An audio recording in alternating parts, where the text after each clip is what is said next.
against MicroGamerZ. The next game will be Primal Moon versus Imba. And Integrity Gaming's Primal Moon, let's go ahead and talk about him for a minute. You can find him at twitter.com/primalmoon SC2. That's going into the chat right there for you.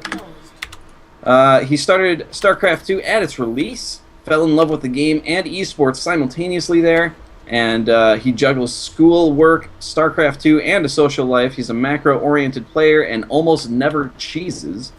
And he's playing against Imba, who we've seen a few times and is a pretty cool guy. Also known as Kavika Akira. Akita. He's known as Imba Coaching and Kavika Akita. It looks like Kawika Akira, but apparently we were corrected on that last season when he was playing for a different team. Anyway, that's where you can find him, twitter.com/.kawika and twitch.tv/imbacoaching. He primarily plays Zerg, and this is new. I didn't know this about him. He's achieved Grandmasters in Protoss, Terran, and Random, in addition to Zerg. So this guy knows his stuff. He also offers coaching. You can find him at imbacoaching.com to take advantage of that, regardless of race, because he knows how to play all of them. Absolutely. So should be a really good match here. I'm excited to see what these players are going to bring out. And it is going to be a PvZ on Waystation is the map, and with all of that, I think we're ready to jump on in. Absolutely. Directly into game number 2, following game number 1 with Integrity Gaming up by the score of 1-2-0 in the bottom right-hand corner, wearing the purple carapace. In this game here, it is representing MicroGamerZ Kavika Akita. And in the top left corner, representing the Protoss race, Integrity Gaming's Primal Moon.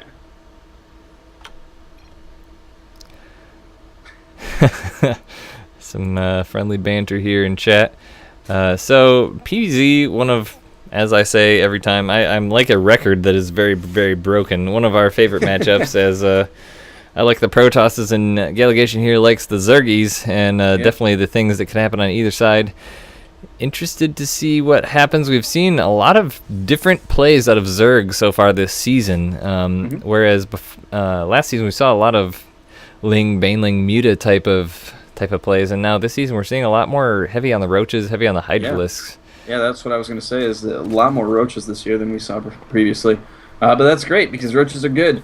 And it's kind of fun to see those mid-game swells. I like to see what they can do with those, although I don't like it when they always... I mean, if they just kind of make a Roach swell and go across and destroy the defense and get in and win, like, that's not always as fun. But these players are good enough that they don't always lose to that. So it's fun to see the defenses and how kind of Zerg tries to rally back from losing such a large population advantage. Yeah, I think I think just with the state of the game right now, there's a lot more Roach timings that are becoming a lot more popular because, and it's almost the cycle of things where they become less and less used, and then people start changing the way they play, which ultimately countered them when they were used more frequently. And now, I mean, I remember a time when I went Robo every single game as Protoss because there were going to be Roaches breaking down my front door at about 7 minutes. Never fails. Yep. But looks like Cybernetics Core going to be the name of the game at the front ramp here, walling it off, so there will not be any ingress. 3 bases right out the gates for Kavika Akita, a definite classic play out of him. This is something he loves to do. We see pretty regularly. Absolutely, and that it does kind of leave him wide open, but there is no scout, so his opponent isn't going to really know what's going on. He might assume, but at the same time, Imba is kind of going here without really knowing what's going on. I don't actually know what to call him. We could call him Kavika Akita, we could call him Imba, we could call him Imba Coaching. I'm going to go with Kavika Akita. Kavika Akita is what always happens to spat out of my mouth for me. It's fun. It's fun to say, I'll be honest. And it's that's what's written in game, so that's easier to reference if you forget. But it looks like, Primal Moon, I like what he did here, and obviously this is all blind because he did not have eyes on what his opponent was doing, but with the 3 base before pool, you're a little bit more wide open to some early aggression, now with the Mothership Core especially, getting a couple Zealots and a Stalker out early once that Cybernetics Core is done. Primal Moon can go over and actually do a little bit of damage here, but we'll have to see if he sticks near his base or if he does get that out. Stalker is going to be coming out shortly before this Overlord moves up into the 3rd base. Chrono Boost coming down on Warp Gate. So, but if Kavika Akita can manage to not fall under too much aggression and maybe even scare away that aggression or what have you, getting that 3 bases for a pool, his economy is going to be absolutely sick. Absolutely. And there are 2 lings on the map now. They're going to be running around trying to make sure that there is no aggression coming. But those overlords are doing a pretty good job of checking out what's happening in the base of Primal Moon. He's got a decent idea of what's going on by... Well, I guess he doesn't have an idea of anything. Never mind. That actually didn't see the top of the ramp, so he didn't see the cybernetics core. He doesn't see the front line with the gateways, but those lings are moving across. They're going to run headfirst into that zealot and mothership core. Speed coming down for Kavika Akita, and if I remember correctly from last season, this was, like I said, something he likes to do and sort of indicative of a roach timing, so I'm sort of expecting that, but not necessarily going to count on it. But there is the sentry holding itself, head-butting that Zergling trying to get in the base. I do not believe he had to expend any energy to make that happen, but the Zealot and Mothership Core is headed across the base. This is exactly what is going to be the trouble for Kavika Akita here, but he does have 14 lings coming out, so that should be able to handle the Zealot relatively nicely. Probe here, going to try to put down a pylon, but those lings scouted out right away, and that pylon is going to be snuffed out. That's right. Pulling away momentarily to see that Zealot, but the Queen is coming forward to do some defense. Other Queen is coming up as well. These slowlings are trying to get the surround on the Zealot, and they finally do achieve it. So now it's just Mothership Core kind of on its own. 3 Zealots are moving back in to reinforce somewhat. And there's just kind of a stream of Warpins coming in over here. Robotics facility following all this up by Primal Moon. Yeah, the Warpin of Zealots here also following Primal Moon. He did not want to lose that initial Zealot and wanted to have that pylon down a little bit closer. But this, this Zealot push of like 7 to 10 Zealots at this 7 to 8 minute time frame is kind of gross, because if you're doing any kind of roach timing or anything like that, it is sort of a weak phase, where you only have slowlings or speedlings just coming out. And Zealots, man, they stack up against those Zerglings in a major way. So, but looks like Kavika Akita has shown that he has units and is not going to be pushed over easily. He does have all these queens here too, and that's a big deal. That is indeed. He's pulled all of his queens from his hatcheries to help mount this defense. He is remaking a couple, but that's going to be a few less larvae than he's going to have here for a minute. And now the Zealots are moving into the 3rd base. The Lings are trying to get us around, and they do a pretty good job of it. Mothership Core puts down a time warp, and the Queens are there trying to swat away whatever they can. They are able to enter that fray and do some damage to the Zealots. Lings continue to move in, but getting chewed up a little bit. Mothership Core trying to take down those gas drones, and the Lings are thinning out. Queens trying to do what they can. One Queen's getting low, and it does fall. Yeah, those Zealots can do so much damage. He managed to hold on to 3 of his 4 Queens, but he lost a ton of Zerglings there. Looking at the units lost tab, only pretty much even number of resources, because the Protoss units are so much more expensive, but 13 to 40 in the numbers, so a fairly even trade. And if it's an even trade at this juncture, that means it comes out on top for Kavika Akita because he has all those bases. Absolutely. Now Kavika Akita is able to catch 4 Zealots kind of on their way back home, and they didn't start whacking until later on, so they got some free hits in there. Not too heavy losses. Now going to take out that pylon. Mothership Core going to try and get some free shots off on the Lings. There are Immortals coming out now for Primal Moon. This definitely looks like a classic Protoss play, that huge Sentry Immortal push with all the force fields that takes out Roaches oh so easily. Now here come the Roach Warren down, but there are a lot of Lings on the field, but these force fields will almost be able to trap those Zerglings in there. Man, if he could have got those Zerglings trapped in that little nook, he would have been able to kill quite a lot of them, and that would have been really game-changing, because those Zerglings for Kavika Akita right now are what's keeping Primal Moon in his base. Absolutely. Primal Moon's Mothership Core is kind of hanging out in a weird spot, not really left forgotten in the meantime while he's focusing on this army. But that's a lot of sentries and a lot of them, or just a couple of immortals. But he wants to be careful. And oh no, it is blocked off the new pylon, so the door is closed. But this is going to be one of those 2-base sort of timings here for Protoss. Primal Moon coming out here with all these sentries and the Immortals with the Warp Prism to either do Warpins or some Micro on those Immortals as well. Now warping in another round of sentries and Zealots. This is going to be a pretty nasty push from Primal Moon, but Roach is starting to come on the field for Kavika Akita as well.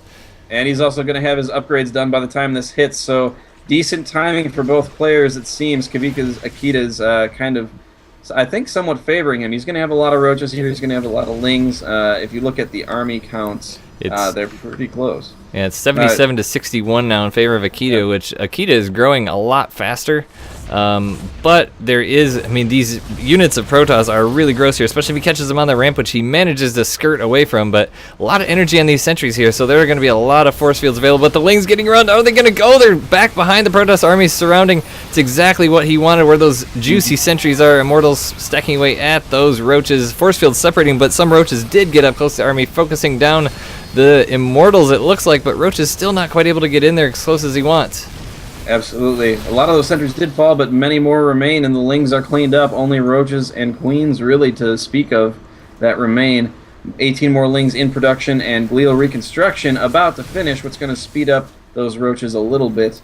And those Zerglings getting around the backside of that army was absolutely clutch there for Kavika Oh, Keaton, yes. doing the exact same thing now, getting the surround on some of those Stalkers, and the Immortals taking shots at the Zerglings while the Roach is doing damage up front. Not what you want in that engagement. Warp Prism moving in to lift up what it can as it's all getting cleaned up. Going to run on home, trying to get out of range of those Queens.